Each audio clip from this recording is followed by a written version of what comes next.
Sejam todos muito bem-vindos. Começamos aqui mais uma edição do nosso programa Saúde Animal. Você sabe que nós temos um encontro marcado todas as quartas-feiras, que é um programa inédito aqui na nossa TV Sol, e depois as reprises durante a semana. E você sabe também que você pode ver e rever as nossas edições já do ano todo lá na nossa página do Facebook, a página Programa Saúde Animal. Você pode também comentar, participar, enviar suas dúvidas e sugestões.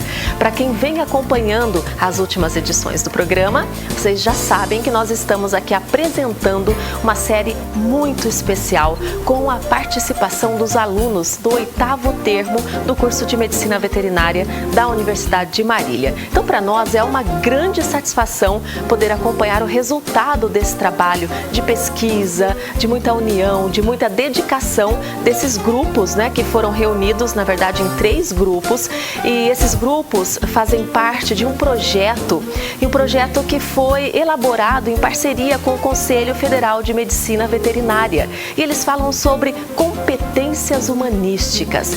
É um projeto inovador, como sempre a gente tem a oportunidade de falar sobre isso aqui, e eles também estão atuando dentro da disciplina de prevenção no curso de Medicina Veterinária. Então, vários temas já foram abordados e esse é o último programa da série de 3 que vocês já viram. E o tema, como sempre são temas muito atuais, nós vamos acompanhar o projeto e o trabalho elaborado pelos alunos com um tema muito importante e muito sério, relacionado inclusive à saúde pública e às zoonoses, que são zoonoses, são as doenças transmitidas dos animais para os humanos. Nós vamos acompanhar esse trabalho sobre leishmaniose. Preste bem atenção, porque nesse programa você vai entender o que é leishmaniose, como acontece a transmissão e o que é melhor, como nós podemos prevenir. Preste atenção, fique de olho, acompanhe esse trabalho e, mais uma vez, parabéns a toda a equipe pelo trabalho realizado até aqui e pelo resultado que nós pudemos acompanhar. Vamos ver então? 8º termo, Medicina Veterinária da Universidade de Marília. O tema hoje é leishmaniose. Oi pessoal, eu sou a Beatriz, do último ano de Medicina Veterinária da Unimar, e hoje eu estou aqui junto com alguns colegas para falar sobre um assunto muito importante para a saúde animal e também para a saúde pública.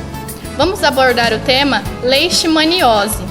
O nosso objetivo aqui é explicar para a população e mostrar o que é a leishmaniose, como ela é transmitida, quais são os sintomas, por que a gente não trata o nosso animal e principalmente como prevenir essa doença.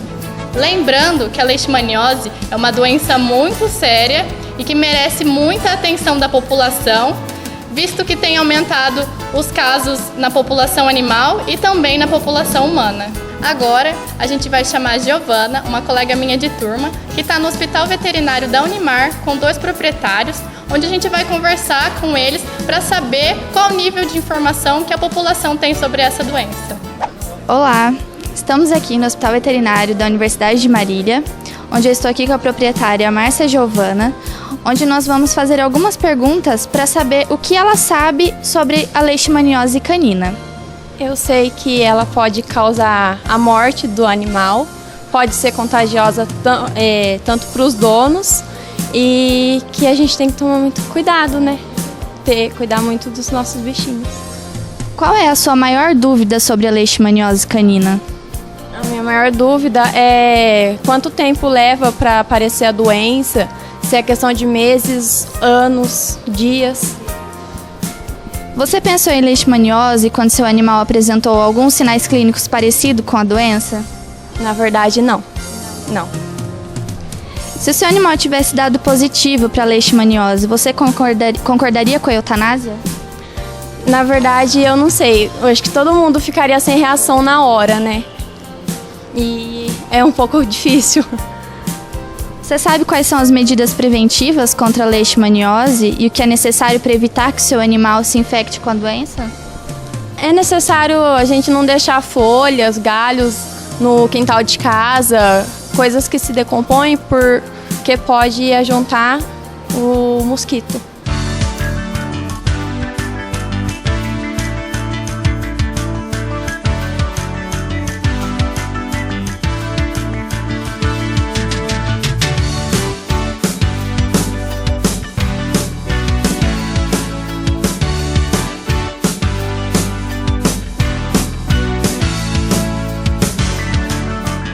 Voltamos aqui no Hospital Veterinário da Universidade de Marília, onde continuaremos uma entrevista com o proprietário, o seu André, que teve um animal com leishmaniose, e ele vai contar um pouquinho pra gente sobre a sua experiência em ter um cão com leishmaniose. Pode falar, seu André. Qual a sua experiência? Bom, a minha experiência, eu posso falar que foi a das piores que eu já passei, né? Porque é uma doença completamente, assim, antiga, mas que as pessoas não têm o conhecimento, né? E eu gostaria de passar para a população, que seja em si da zona norte, sul, de qualquer lugar da cidade, que cuide dos seus animais, procurem uma forma de diminuir o risco que pode acontecer com a vida dele, dando vacina, procurando meios para que não chegue ao estágio que chega todos os animais da cidade. Viu só como é importante ter conhecimento sobre a leishmaniose? Seu André é a experiência viva disso. Por isso, cuide bem do seu animalzinho e cuide bem do seu quintal. Voltamos aos estúdios com a Beatriz Godoy.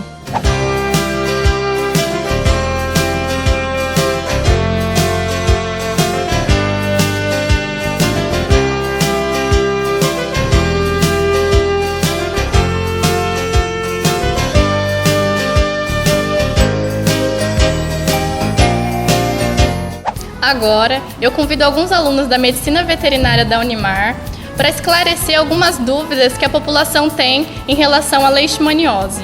Eu convido agora a minha amiga Marina para falar um pouquinho para a gente sobre o que é a leishmaniose e quais são os sintomas que o nosso animal vai apresentar se ele estiver infectado com esta doença.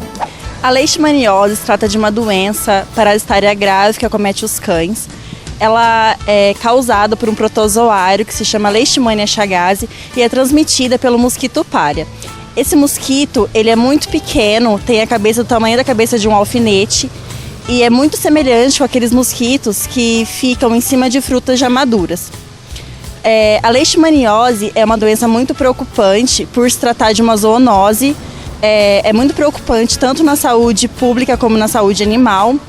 E o principal portador da doença, portador doméstico, é o cão. Os principais sinais clínicos da leishmaniose incluem queda de pelos na região de orelha, olhos, focinho e boca e nariz, além de feridas em ponta de orelha. E com o agravamento da doença, também o animal pode perder peso e apresentar dermatite ulcerativa, principalmente na região onde ele senta ou deita, ou seja, feridas na região pelo corpo.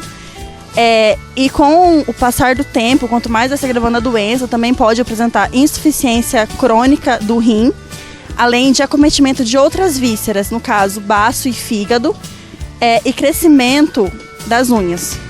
Como vimos, a leishmaniose também é transmitida por um mosquito, assim como na dengue. Mas como é esse mosquito? Onde que ele vive? Como podemos prevenir sua proliferação? Para isso, eu vou chamar meu amigo Paulo para responder algumas questões. Olá, Beatriz. Estamos aqui no Hospital Veterinário agora para falar sobre a transmissão da leishmaniose. Então, a transmissão da leishmaniose é feita a partir da picada do mosquito popularmente conhecido como mosquito palha. Ele é um mosquito fácil de identificar. Ele é pequeno, ele tem a coloração clara e possui pelos que recobrem todo o seu corpo. Vale lembrar que esse mosquito não nasce com a doença. Ele se infecta a partir do momento em que ele pica um animal infectado. A partir desse momento, esse mesmo mosquito, quando ele pica um outro indivíduo ou animal, aí sim ele transmite a leishmaniose. O mosquito palha vive em locais úmidos, principalmente em ocas de árvores, debaixo de pedras e em locais onde tem matéria orgânica em decomposição. Um grande exemplo é um terreno baldio. Então, você deve manter o seu quintal, o seu jardim sempre em condições limpas, não deixar aquele terreno que tem do lado da sua casa, não jogar lixo, não jogar nada material que possa entrar em decomposição e possa deixar o terreno úmido, locais úmidos. Outra forma de fazer a prevenção é colocar telas de proteção em janelas e portas, que também ajuda muito a prevenir a proteção contra esse mosquito. As melhores formas de prevenção é você manter o seu quintal e seu jardim em condições limpas e aquele terreno que você tem do lado da sua casa também evitar jogar restos de sujeiras, lixos, móveis descartáveis, porque daí você evita um local úmido. Evitar deixar as portas e as janelas abertas em horas de amanhecer e entardecer, pois são a hora que o mosquito mais faz o repasse de sangue, então ele tem a sua maior atividade. Evitar a presença de aves e suínos em áreas de perímetro urbano, pois esses animais são fonte de alimento para os mosquitos. Para explicar melhor tudo que foi dito, a nossa colega Priscila agora vai estar no terreno baldio para dar as melhores explicações. Olá pessoal, estamos aqui no campus universitário de Marília e eu vou mostrar para vocês o que é um terreno baldio. Como vocês podem ver, tem a presença de mato alto, entulhos, latas, presença de matéria orgânica e é um local onde as pessoas também jogam cadáveres de animais mortos. Tudo isso vai contribuir para a proliferação do mosquito palha, assim também como pode contribuir para a proliferação do mosquito da dengue. Por isso devemos estar fazendo a limpeza desses locais, de quintais, calçadas, para evitar a proliferação da doença. Contamos com a conscientização da população e com a colaboração de vocês. Obrigada, voltamos aos estúdios. Com todas as informações que a gente já tem sobre a leishmaniose, agora o que a gente precisa saber é o que fazer caso a gente suspeite que nosso animal está com a doença. Será que a gente também pode contrair a doença? Para explicar melhor isso, eu vou chamar a Larissa.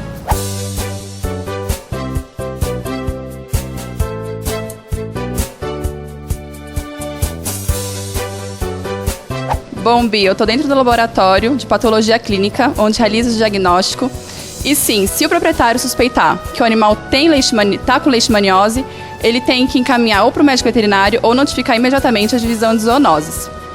A partir disso, o médico veterinário vai realizar exames clínicos e exames complementares autorizados pelo Ministério da Saúde, chegando então num diagnóstico definitivo. O homem pode sim contrair a leishmaniose por se tratar de uma zoonose. Todos os seres humanos podem contrair essa doença, inclusive aqueles que possuem baixa resposta imunitária. Inclusive, já tivemos casos aqui na região de óbito humano se tratando da leishmaniose. Como vimos, é muito importante fazer a limpeza dos nossos quintais para evitar a proliferação do mosquito. Mas além dessa limpeza dos quintais, existem outros métodos para proteger o nosso animal contra a doença. Fala aí, Júlio, o que a gente pode fazer? Bom, para a prevenção da picada do mosquito, que é o flebótomo, que é o principal transmissor da leishmania, tem poucos produtos que é indicado na bula contra o mosquito. Então, o mais indicado é a utilização de coleiras, que elas são impregnadas com deltametrina, que é um repelente que vai impedir com que o mosquito pique o cão. Outros métodos também é a limpeza dos quintais, retirando fezes, folhas e frutos em decomposição, porque o mosquito ele se prolifera colocando os ovos na matéria orgânica em decomposição. Então, se você tirar, já vai evitar a proliferação disso. Outro método também é colocar o animal dentro de casa nos períodos de maior atividade do mosquito, que é ao entardecer e ao amanhecer. Também é necessário colocar telas de malha fina nas janelas e portas, além de utilizar repelentes e inseticidas para matar e evitar que os mosquitos entrem dentro de casa. Como vimos, a leishmaniose é uma doença muito séria e que merece muita atenção. Até agora, passamos informações sobre a transmissão da doença, sobre o seu diagnóstico na parte animal e sua prevenção. Agora, vamos chamar o médico infectologista Dr. Rodrigo Barbosa, docente da Faculdade de Medicina da Unimar e FAMEMA, para falar um pouquinho para a gente sobre como essa doença se desenvolve no humano. Bom, Beatriz, estou aqui com o nosso convidado, Dr. Rodrigo Barbosa, onde ele vai esclarecer algumas questões sobre a leishmaniose humana. Bom, Dr. Rodrigo, explica um pouquinho pra gente sobre a sua visão sobre a doença da leishmaniose no homem, quais são os dados aqui em Marília e região, e também se tem risco de ser uma doença endêmica. Bom, a leishmaniose é uma doença que tem se mostrado muito grave. A manifestação dessa doença, principalmente aqui no estado de São Paulo, tem se mostrado de uma forma um pouco diferente da doença que nós víamos lá no Nordeste. Que lá no Nordeste vimos uma doença crônica, arrastada, com uma gravidade um pouco menor do que a que vemos aqui. Aqui temos visto doença na forma aguda, com uma letalidade importante, ou seja, causando um alto índice de morte, e que tinha um alcance muito mais importante na região oeste do estado de São Paulo, mas que veio migrando para o nosso lado. Então ela vem vindo de oeste para leste, vem chegando no município de Marília com uma certa importância. Daí a importância dos médicos estarem mais atentos para os sintomas, para poder identificar a doença quando ela existir e poder evitar desfechos graves. Há alguns anos nós víamos aqui em Marília apenas a presença do vetor, ou seja, apenas o mosquito infectado. Com o passar dos anos passamos a presenciar a presença do mosquito e também do cão doente. E com o avançar de mais alguns anos, agora nós temos o vetor, temos o cão e temos o ser humano sendo cometido. Então, é uma doença que vem crescendo e que, se não tiver as medidas adequadas, realmente ela pode se tornar endêmica ou pode se tornar com uma apresentação bastante importante. Bom, doutor Rodrigo, outra questão quais são os sintomas da doença para o pessoal em casa ficar mais atento com os sintomas da doença da leishmaniose no homem? A leishmaniose no ser humano tem alguns sintomas muito marcantes. O ser humano passa a sentir fraqueza, um abatimento, e clinicamente ele passa a ter anemia, aumento do tamanho do fígado, aumento do tamanho do baço. Ainda em relação aos exames de laboratório, passa a ter uma diminuição dos glóbulos brancos, diminuição também de plaquetas, a chamada anemia, leucopenia, plaquetopenia. Isso associado a um quadro de febre, sempre na nossa região agora devemos pensar no diagnóstico de leishmaniose.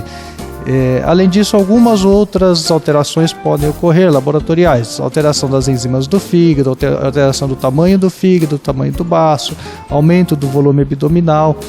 Então, alterações muito características e que não devem passar desapercebidas quando o paciente passar numa consulta, apresentar esses sintomas, tem que se correr atrás do diagnóstico de leishmaniose.